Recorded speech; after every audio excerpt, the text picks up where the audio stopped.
महसुली सुधारणा, महसुली कामामध्ये आपण सुधारणा केल्या पाहिजे. आर्टिफिशियल इंटेलिजन्सचा वापर केला पाहिजे, एआयचा वापर केला गेला पाहिजे.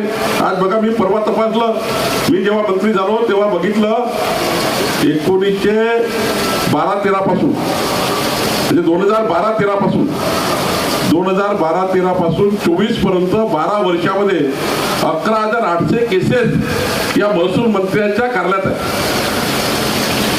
11,800 केसेसला न्याय द्यायचा आहे.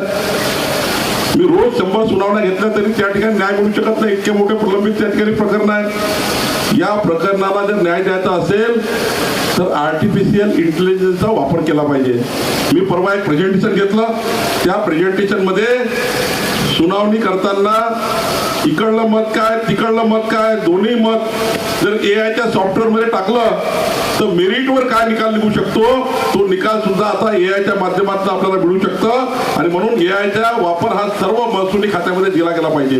नायब तहसीलदार ते महसूल मंत्र्यापर्यंत ज्या ज्या सुनावण्या असतील त्यामध्ये मेरिटवर जायचं असेल तर एआयच्या माध्यमातून आपल्याला मेरिट मिळू शकतं. आज सुप्रीम कोर्टाने या केसमध्ये काय निकाल दिला, अशाच प्रकरणाच्या हायकोर्टमध्ये काय निकाल आले, या निकालाचा संदर्भ आपल्याला मिळू शकतो.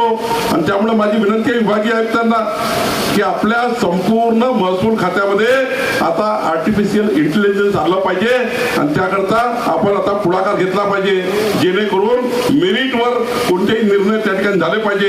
याकरता आपल्याला पुढाकार घ्यायचा आहे. आपण IGR मध्येही सुद्धा मुद्रांक विभागामध्ये मोठ्या सुधारणा करतो आहे.